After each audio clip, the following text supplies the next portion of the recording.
Well, you've seen the commercials, right? Those Christmas car commercials.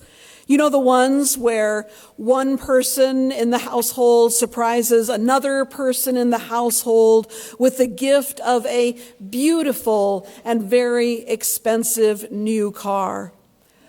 For a few years, we've been seeing that one with the two brand new pickup trucks parked in the driveway, not just one, but two very expensive vehicles there as the Christmas surprise. So a few years ago, Saturday Night Live produced a video that said what we've all probably been thinking every time one of these commercials would air. How does one person in a household make the decision to buy something as expensive as a new car or two new cars without consulting the other? I mean, seriously, come Christmas morning, if Kent were to have a brand new car with one of those big old bows on the roof sitting in our driveway, without talking over that purchase with me first, well, let's just say it would be a very icy Christmas. So those commercials, we know, are not about reality. What is reality? You know it, don't you? The child on Santa's lap who's not smiling for the picture, but crying merciless tears. Those gifts that don't just hit the mark, they don't hit the mark, they may actually add a little bit of a dig in them. The weather that prevented the flight home from even taking off. Don't you just long for the perfect holiday? That beautifully decorated home and delicious food and children on their best behavior, a family that's happy and healthy and full of joy. And I want to know, have any of us ever experienced an absolutely perfect Christmas? I mean, let's be real. Those heirloom ornaments break. The cat tips over the tree. The pie crust is a little tough, and Aunt Martha points it out. Your nephew looks at the meal with disdain and announces that he is now a vegan, which is news to you. The kids get overtired and the uncles argue politics. We have this image of what Christmas ought to be like, and yet it rarely turns out that way. So our daughter was about 18 months old, and we traveled to my hometown for what we believed would be a perfect Christmas. Amanda, after all, was at that magical age of lights and fun and Santa and all of the good stuff. We thought there would be snow in Iowa, there would be family, there would be food.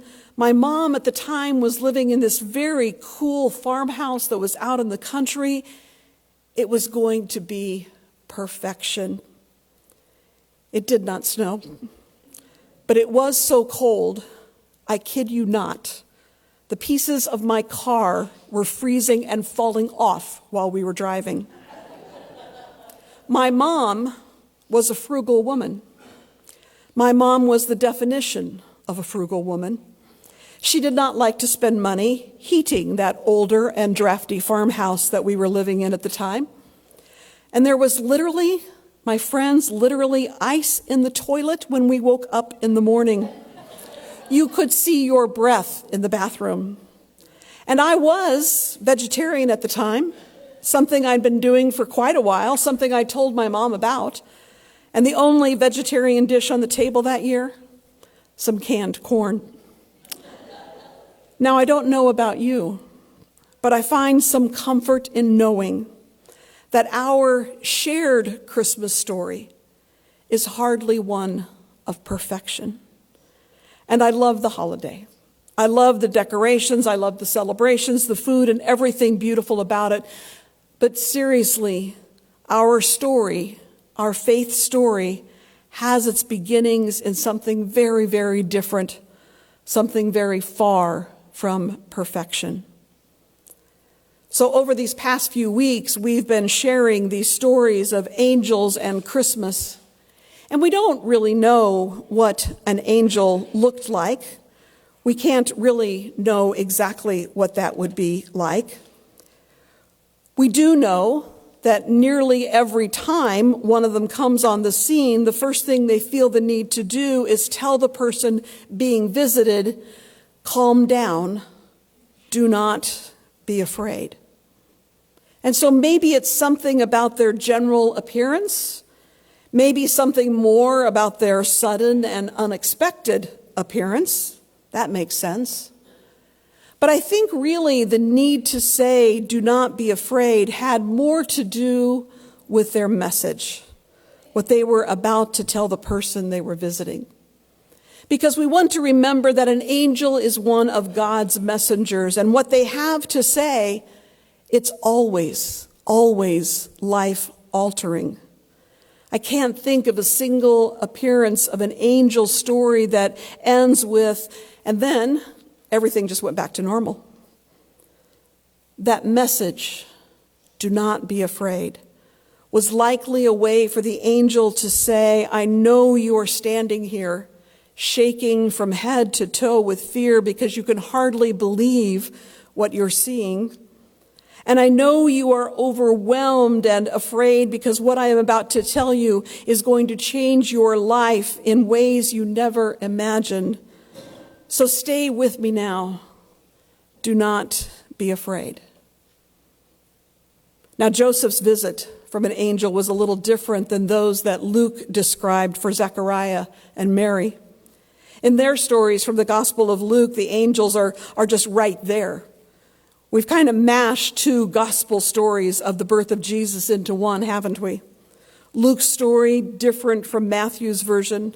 There's crossover between the two, but they're different. And one of the differences was in the way that the angels show up and speak to Joseph. Later on in Matthew, Joseph is going to have another dream, another angelic visitor, and that one is going to tell him to take the child and his mother and leave their country, become refugees in a land so that the child Jesus will be safe. No conversation. No holy messenger speaking to Joseph in a dream, telling him not to be afraid. That's all Joseph gets, is that holy messenger showing up in a dream. Joseph in a dream is told to keep his promise to make Mary his wife and to get ready to welcome the birth of a holy child. A messenger appeared, and all the plans that Joseph may have made for his life are now about to be swept away. We don't know a lot about Joseph either. Tradition has taught us to see him as a hard-working carpenter, and the life of a laborer in his day was likely nowhere close to perfect. But it was Joseph's life. It was what he had built up. It was what he knew, and now it was about to become a life that was marked by turmoil and chaos and gossip. Now remember that he's already learned that his fiancée Mary is pregnant. He knows that he is not the father. He's been told a pretty unbelievable backstory. The father, so Mary says, is God. And Joseph at this point, not buying it. We get the sense in this short story about Joseph, though, that no matter what he thinks of Mary and this impossible story, Joseph is still a good man. An engagement in those times was even more than we think of it today. It was a contract. Essentially, he and Mary were already married, bound together in every legal sense of the word. The wedding would be the celebration and the actual joining of their households. And Joseph has now decided that his only choice is to get out of this marriage. But he's going to do so as quietly as possible. He's going to do whatever he can to protect Mary and her reputation.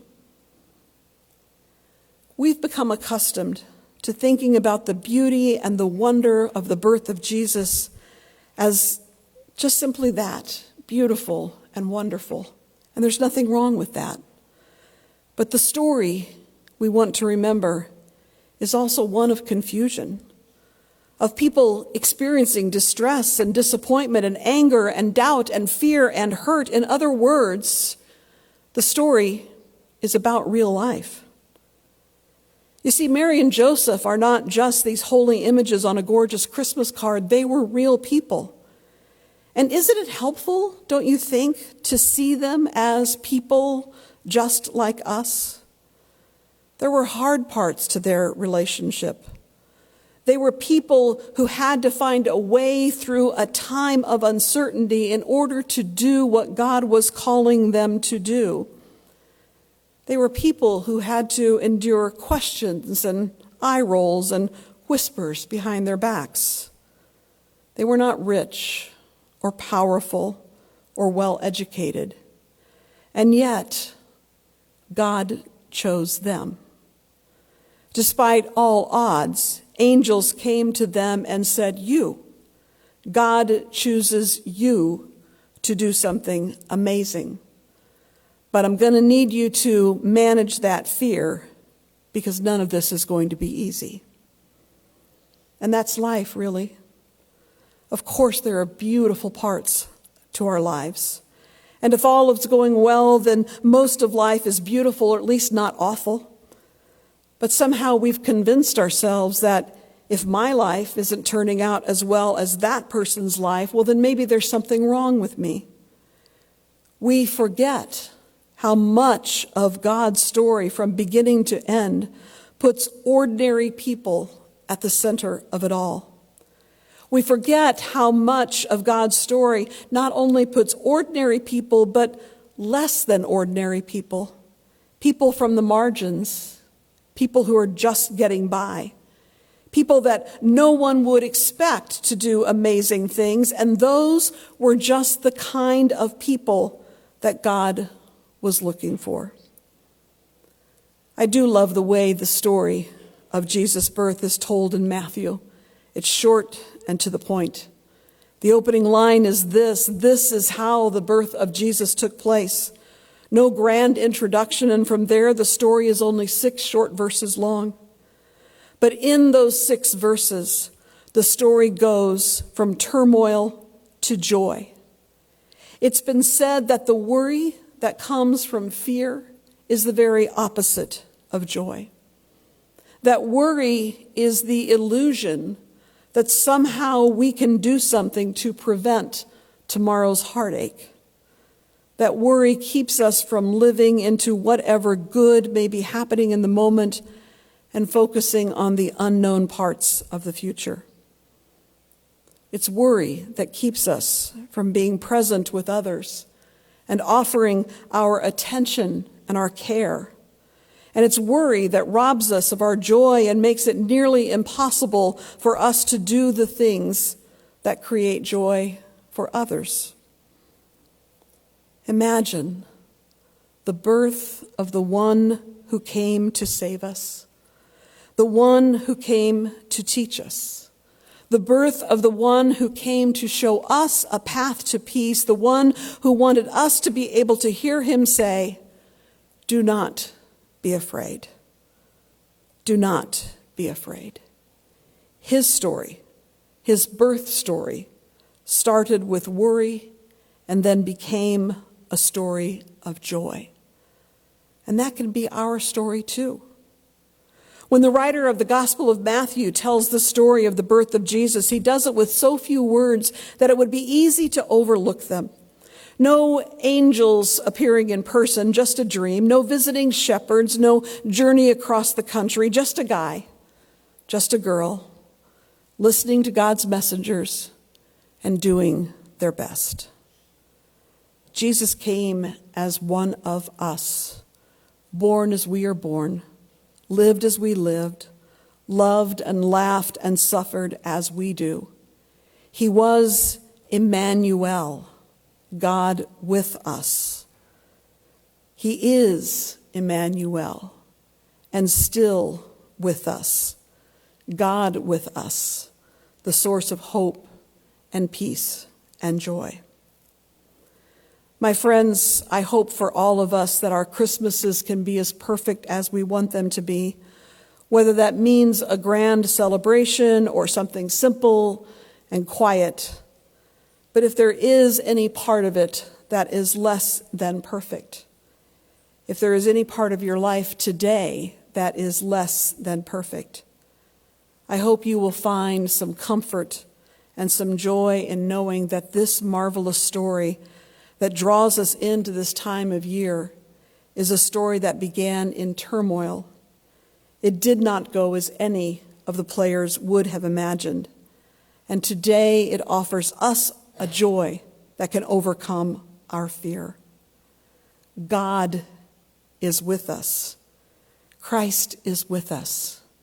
May we hold that truth in our hearts. Amen.